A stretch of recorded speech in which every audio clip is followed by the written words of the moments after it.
بسم اللہ الرحمن الرحیم۔ اسلام کے کھانے پینے کے آداب کے حوالے سے جن غلط فہمیوں کا ہم تذکرہ کر رہے ہیں، آج ان میں جس غلط فہمی کو ہم یہاں ڈسکس کریں گے وہ یہ ہے کہ شراب کے گلاسز میں یا شراب کے جو جام ہیں ان کے بارے میں یہ کہا جاتا ہے کہ ان میں ہم کوئی اور مشروب نہیں پی سکتے، گویا کہ ان کی لوگوں کی رائے بالعموم کے سامنے آتی ہے کہ شراب کے جام کے اندر، شراب کے گلاس کے اندر آپ کوئی جوس نہیں پی سکتے، آپ پانی نہیں پی سکتے، اس لیے کہ نبی صلی اللہ علیہ وسلم کے حوالے سے یہ بات بیان ہوئی ہے کہ شاید انہوں نے اس کو ممنوع قرار دیا ہے۔ تو دیکھیے، سب سے پہلے تو اس چیز کو ذہن میں رکھیے کہ شراب کے حوالے سے تو کوئی دو ڈاؤٹس نہیں ہیں، کوئی اس میں کوئی دو آراء نہیں ہیں، دو رائے نہیں ہیں کہ اس کی جو ممانعت ہے وہ دین اسلام میں بہت زیادہ سٹریس کے ساتھ بیان ہوئی ہے۔ ہماری اپنی فطرت نے ظاہر اس کو شنیع قرار دیا، اس کو غلط چیز قرار دیا، اور اس کی بنیاد پہ ایک فطری حرمت کے طور پہ ہمیں ہمیشہ سے جانی جاتی رہی۔ اور پھر کوئی اگر کثر تھی تو قرآن مجید نے رجسم من عمل شیطان کہہ کے گندا شیطانی کام اس کو کوالیفائی کیا، اس کو بالکل ممنوع قرار دیا۔ تاہم نبی صلی اللہ علیہ وسلم کی نسبت سے جو روایت بیان ہوتی ہے اس کا کچھ اس طرح سے پس منظر ہے کہ لوگوں نے پوچھا نبی صلی اللہ علیہ وسلم سے کہ ہم ایسے علاقے میں رہتے ہیں جہاں اہل کتاب وغیرہ بھی سے ان کا سابقہ پیش آتا ہے، ملنا جلنا ہوتا ہے، تو ان کے برتنوں میں ہمیں کھانا پینا پڑتا ہے۔ چنانچہ اس سلسلے میں نبی صلی اللہ علیہ وسلم نے کہا کہ اگر ہو سکے تو آپ ان برتنوں میں نہ کھائیں پئیں، اور خاص طور سے اگر چونکہ ظاہر ہے کہ شراب وہ لوگ پیتے تھے اور یہ بھی معلوم ہے کہ سور کا گوشت کھاتے تھے، تو نبی صلی اللہ علیہ وسلم نے کہا کہ آپ ایسے برتنوں کو اوائڈ کریں، اور اگر آپ کو ایسے برتن نہیں ملتے تو پھر اگر آپ ان کے گھر گئے ہوئے ہیں تو پھر ان کو دھوئیں اور پھر ان کو استعمال کیجیے۔ چنانچہ دیکھیے، اس کی بنیاد پہ یہ عام رائے قائم کر لی گئی کہ وائن گلاسز یا مثال کے طور پہ شراب کے جو جام ہیں وہ ہمیں استعمال نہیں کرنے چاہیے، اور اگر کوئی مجبوراً استعمال کرنا پڑ جائے تو پھر ان کو اچھی طرح دھو لینا چاہیے۔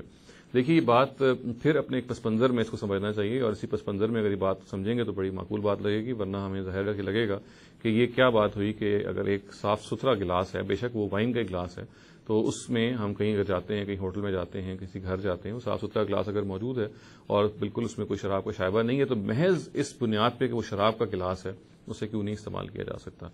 نبی صلی اللہ علیہ وسلم کے اپنی دور میں اور ان کے اپنے زمانے کی جو معاشرت رہی ہے، اور یہ ظاہر معاشرت بہت دیر تک چلتی رہی ہے اور اب بھی بعض قبائلی علاقوں میں پائی جاتی ہے، وہ یہ ہے کہ جن برتنوں میں اور جن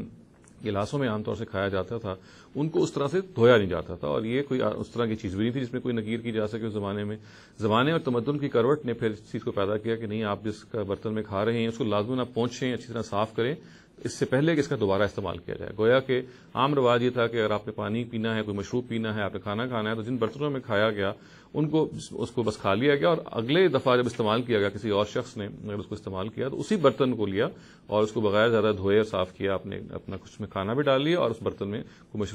گلاس میں مشروب بھی ڈال لیا۔ چنانچہ وہ خاص تمدن کی چیز تھی، اور اس کو سامنے رکھ کے نبی صلی اللہ علیہ وسلم نے بالکل صحیح فرمایا کہ اس طرح کے برتنوں کو اگر آپ نے اوائڈ کرنا ہے تو اوائڈ کیجیے، اگر ممکن نہیں ہے تو پھر ان کو دھو لیجیے۔ اور یہ دھونا، یہ الفاظ یہ بتا رہے ہیں کہ اس کا پورا امکان تھا کہ چونکہ اس میں کوئی شراب کا کوئی ہو سکتا ہے قطرہ لگا ہوا رہ جائے، اسی طرح کھانے کی کوئی حرمت کی جو چیز ہے وہ لگی بھی رہ جائے اس برتن میں، تو اس کو اچھی طرح سے دھو لیا جائے۔ اور یہی وہ احتیاط ہے جو ہمیں ہر حال میں کرنی ہے۔ ظاہر ہے کہ کسی بھی مشروب کے بارے میں یا برتن کے بارے میں اگر یہ احساس ہو کہ اس میں شراب پی لی گئی ہے اور وہ صاف نہیں ہے تو ہم بھی یہی کام کریں گے، اس کو لازماً صاف کریں گے۔ تاہم محض ایک وائن گلاس کا وائن گلاس ہونا، یعنی شراب کا جام ہونا، اور جس کے بارے میں ہمیں اچھی طرح سے پتہ ہے کہ وہ صاف ستھرا ہے، وہ دھو لیا گیا ہے، بلکہ اگر وہ بازار میں اس طرح سے ملتا ہے اور ہم ان کو گھر لے آئے ہیں اور ہمیں پتہ ہے کہ ہم اس کا وہ استعمال کر رہے ہیں کہ جو بالکل جائز استعمال ہے، پانی ہم پی رہے ہیں یا کوئی جوس پی رہے ہیں، تو یہ ہرگز ممنوع قرار نہیں دیا جائے گا۔ یعنی محض شراب کا جام استعمال کرنا، اگر وہ وائن گلاس، اس کا نام وائن گلاسز ہے، اگر ان وائن گلاسز کے اندر ہم پانی پیتے ہیں یا کوئی جوس پی لیتے ہیں، کوئی اور مشروب پی لیتے ہیں جو شراب نہیں ہے، تو پھر محض وائن کا گلاس ہونا ہے، شراب کا جام ہونے کے نتیجے میں ہم اس کی کوئی ممانعت نہیں کریں گے۔ جیسے کہ میں نے عرض کیا، اس روایت کے خاص پس منظر ہے، اس میں یعنی جام ممنوع نہیں قرار دیا گیا بلکہ وہ علت ممنوع قرار دی گئی کہ چونکہ شراب کے جام میں اس کا امکان تھا، یعنی وہ اہل کتاب کے ہاں اگر چونکہ پایا جاتا تھا کہ اس میں شراب کا کوئی قطرہ لگا رہ جائے، اور وہ بھی اس زمانے کی چونکہ تمدن یہ تھا کہ اس کو اس طرح سے دھویا نہیں جاتا تھا، تو نبی صلی اللہ علیہ وسلم نے احتیاط مزید کے طور پہ کہا کہ اگر آپ کو پینا ہی پڑے تو ان کو دھو لیا جائے۔ تو ہم یہ بالکل سیفلی کہہ سکتے ہیں کہ آج اگر مثال کے طور پہ وائن گلاسز کا استعمال ہم کر سکتے ہیں اور ہمیں اس کے بارے میں بالکل معلوم ہے